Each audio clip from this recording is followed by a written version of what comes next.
Hi everyone, today we will examine proving triangles are congruent. The first postulate is the side-side-side postulate, which means if triangles have three congruent sides, the triangles are congruent. Another postulate is if you have a side, an angle, and a side, known as SAS, congruent to another triangle, they are congruent. Then you have the angle-side-angle postulate, ASA, which says two triangles that fit this will be congruent. The last is the AAS postulate, which says two triangles are congruent if they have a common angle, and a side. For this example, we can see the two triangles have a common angle, side, and another side, or side, and angle. Notice there is no ASS postulate or SSA postulate on the left. So this means we cannot say that these triangles are congruent.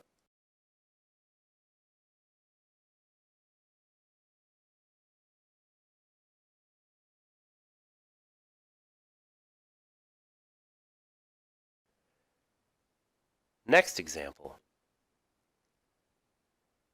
Here we have two triangles where we see that for sure two of their sides are congruent. Also, since they are back to back, they have a third side that is congruent.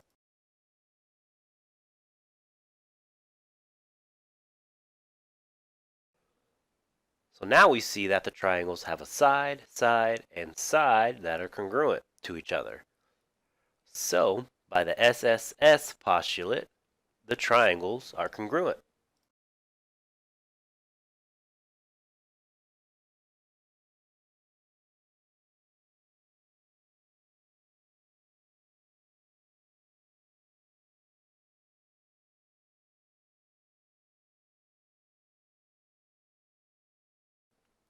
In this next example, we see that we have two triangles that for sure have two sides that are congruent, but also notice they also have an angle in common by vertical angles.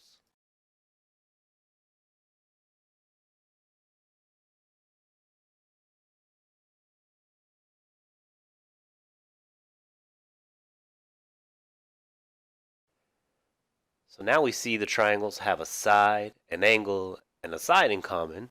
So by the SAS postulate, the triangles are congruent.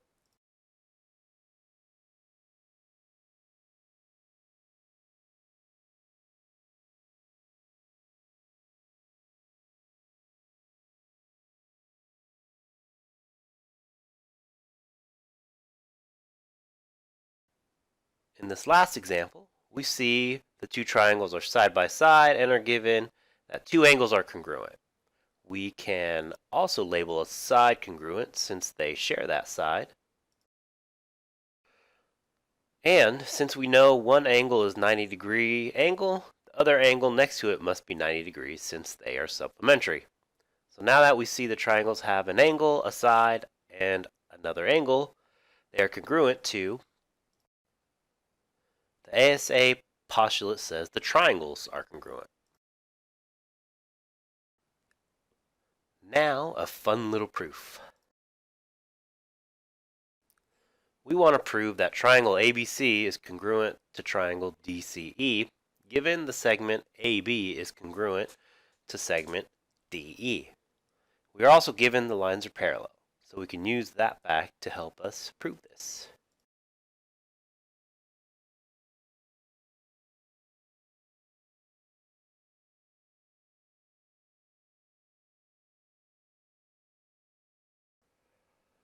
So let's start by writing down the givens here.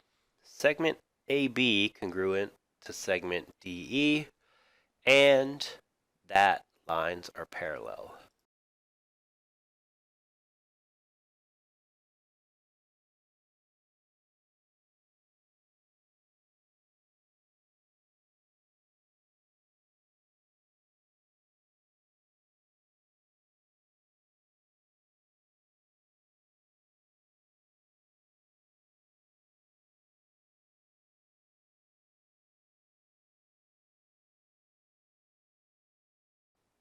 Since the lines are parallel, alternate interior angles are congruent. So, angle ABC is congruent to angle CDE.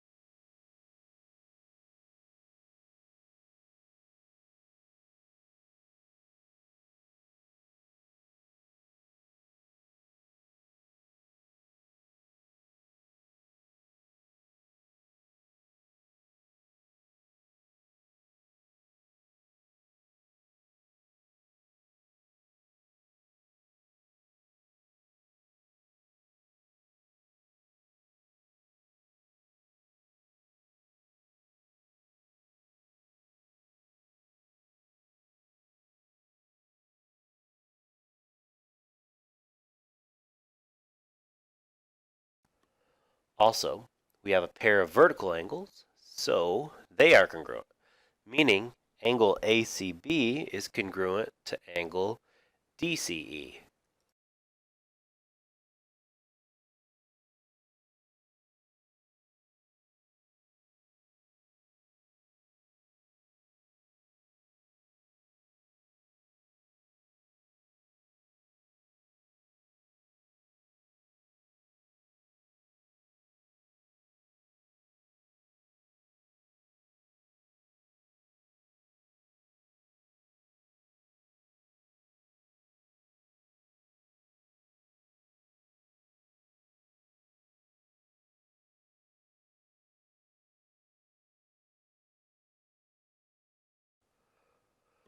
Which now is awesome because we have an angle, another angle, and a side the triangles have in common.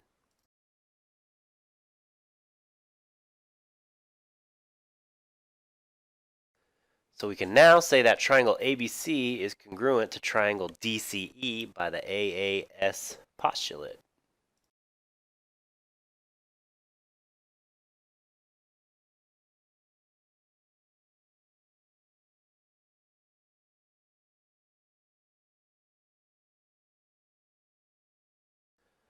Now let's look at some examples involving isosceles, equilateral, and right triangles.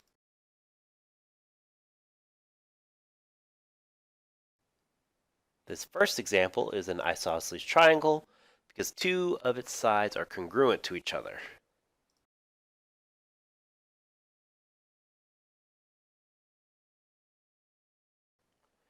Which means we can set them equal to each other and solve for x.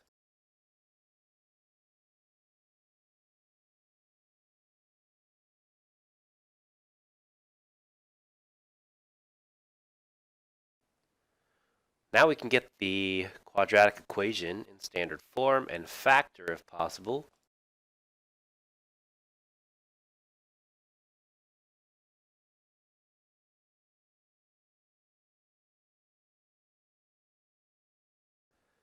Setting both factors equal to 0 and solving for x, we get x equals -6 and x equals 1.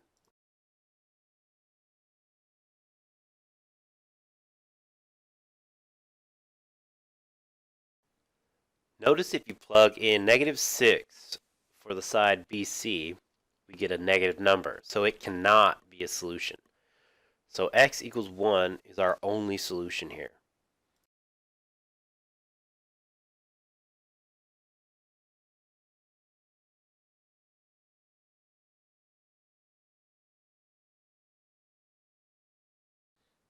Now we can find the lengths of the sides AB and BC by plugging in x equals 1.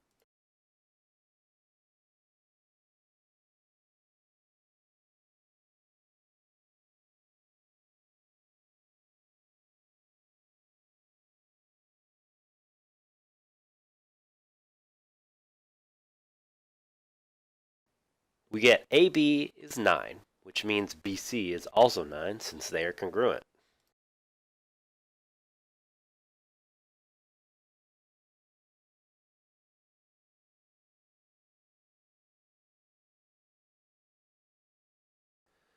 But we can verify this as well by plugging in x.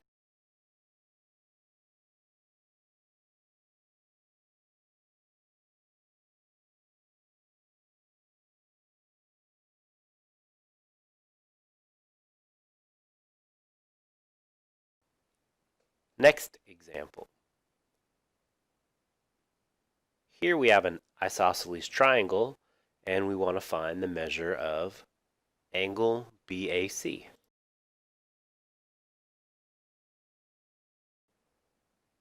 Because we know the two sides are congruent, that means the angles opposite those sides are congruent.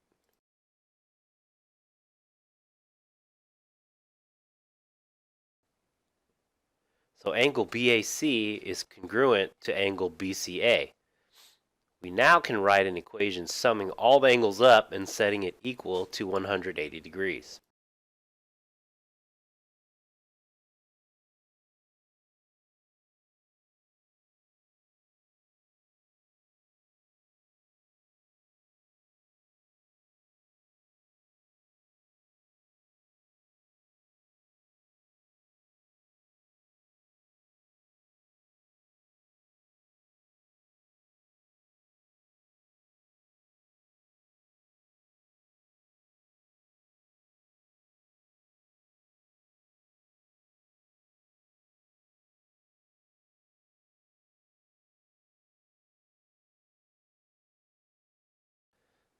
Then we can substitute in angle BAC for angle BCA since they are congruent.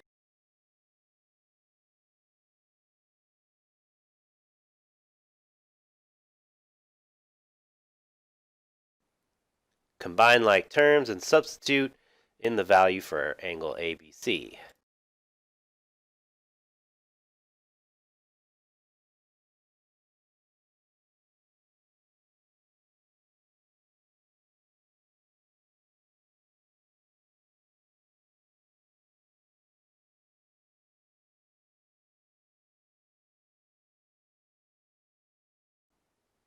Isolate angle BAC and then divide both sides by 2 to get what angle BAC is.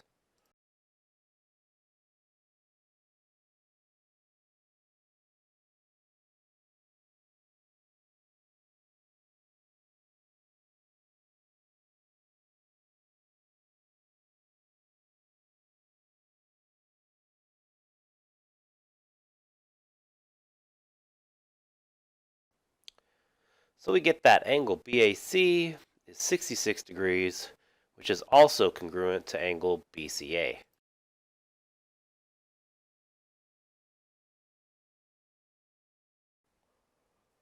In this example, we want to find the area of the equilateral triangle given. An equilateral triangle has three sides congruent to each other.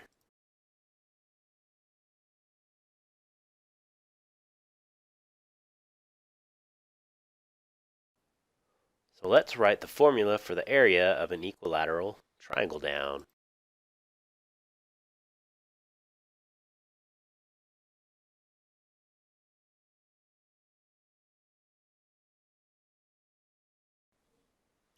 Then we just plug in our known value of 12 and evaluate.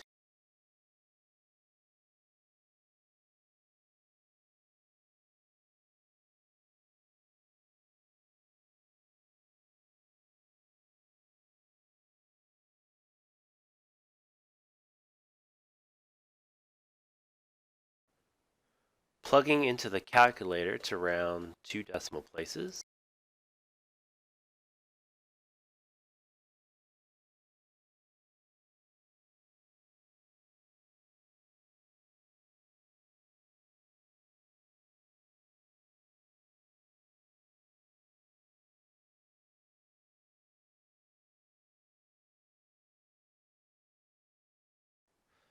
And we get the area of the equilateral triangle is about 62.35 square feet.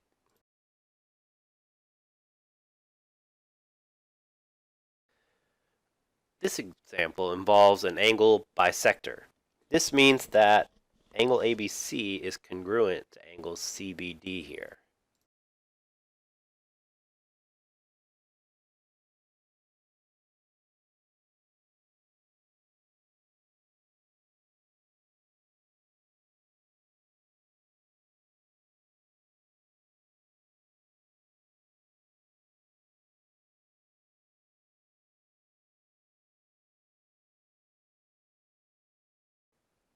So we can set the two expressions equal to each other and solve for x with some algebra.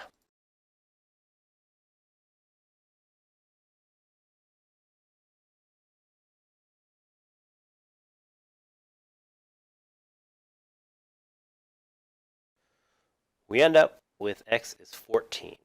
Now we just plug in 14 to the expression for angle ABC, angle CBD, and angle ABD.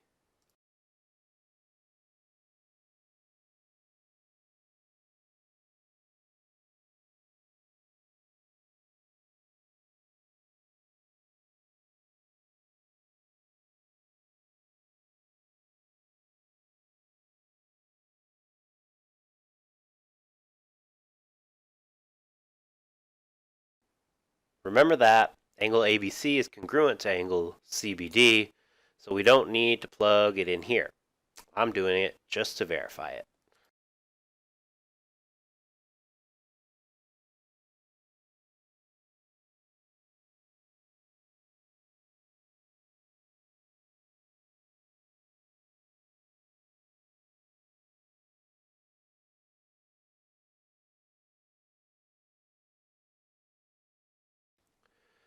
Angle ABD is the sum of angle ABC and angle CBD, so 50 plus 50, which is 100 degrees.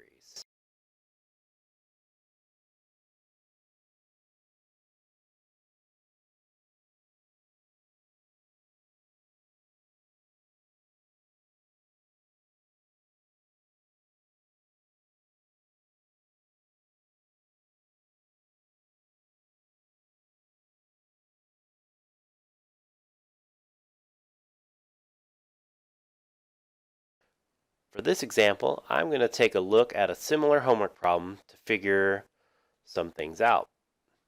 Notice all the terminology on the left side of the page. These are some terms that you may want to know the meaning of when answering these questions. For this problem, we mainly need to understand what a perpendicular bisector of a triangle is. Also, we need to know what the circumcenter is for a triangle. A perpendicular bisector for a triangle is a 90-degree angle line splitting a side into equal parts. The circumcenter of a triangle is a point where all the vertices are equidistant from that point. Okay, now let's play around with this problem. First, make note of the vertices here. Let's describe the points as A, -6, -5, B, 0, 7, and C, 6, 1. So to do this, we need the midpoint of AB, midpoint of BC, and the midpoint of AC to start.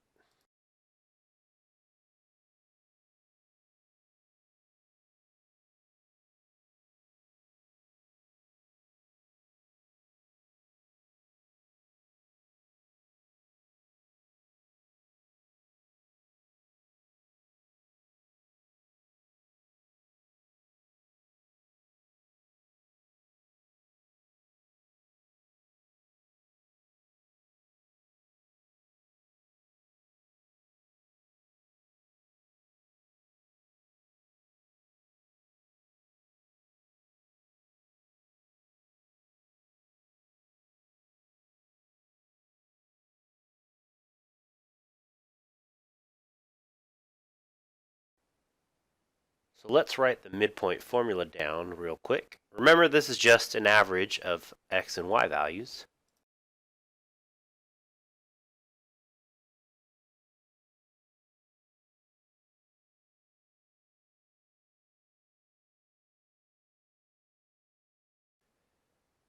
Now we just find the midpoints of each.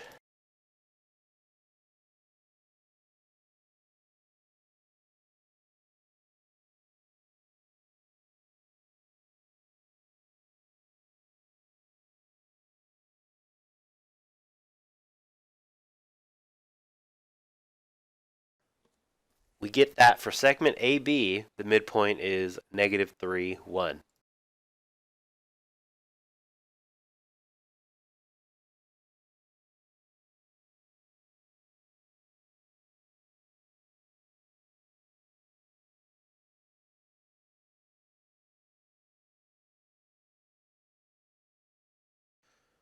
The midpoint of segment BC is 3, 4.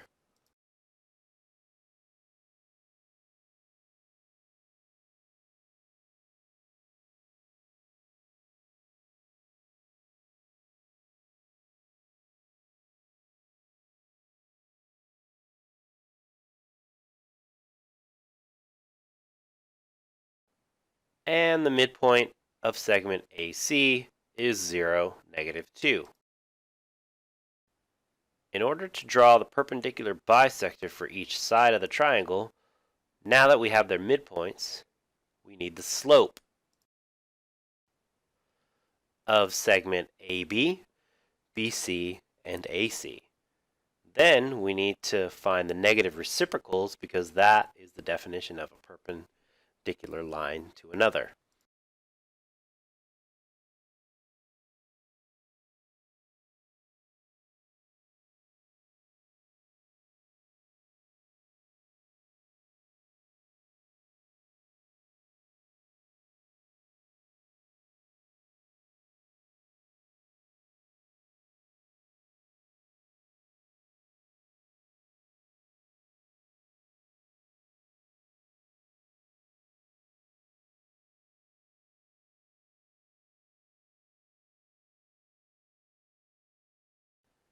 Recall the slope of a line is change in y over change in x.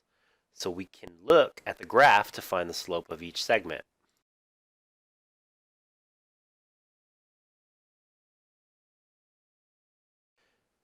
The slope of segment AB is 2 over 1.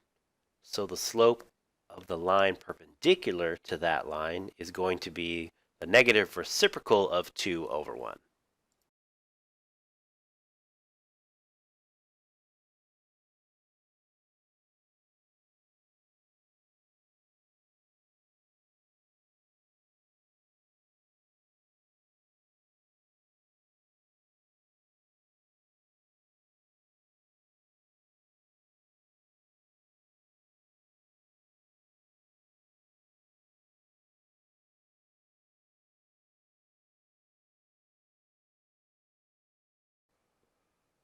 Which means the slope of the line perpendicular to AB is negative 1 over 2. This means we can now draw the line through the midpoint of segment AB, which is at -3, 1, and using the slope of the perpendicular line, find another point by going down 1 and over 2.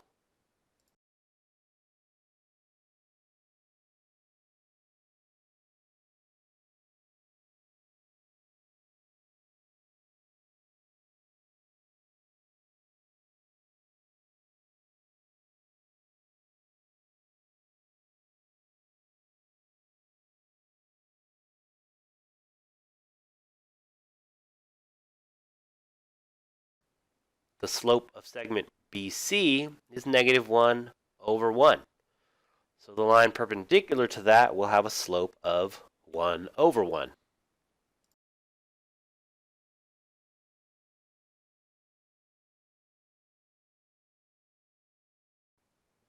And we can now use that to draw the perpendicular bisector of BC through the midpoint 3, 4 by going over 1 and up 1.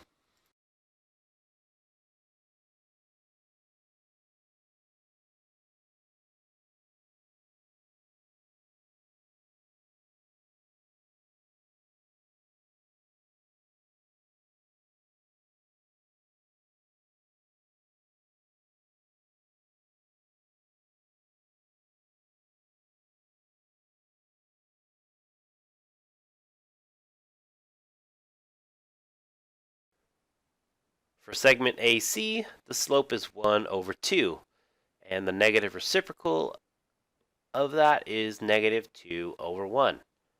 which is the slope of the perpendicular bisector.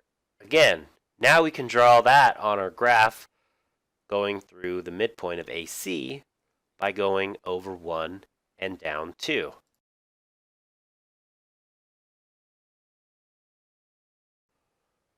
Yay! We have drawn the perpendicular bisectors. Now notice that the perpendicular bisectors intersect at the point -1, 0. This point is called the circumcenter of the triangle. This means that the vertices are the same distance from that point. We can show this by drawing a circle with the center being at the circumcenter. Notice all the vertices are on the circle. We know they are the same distance since the center is at the circumcenter. Pretty cool, huh?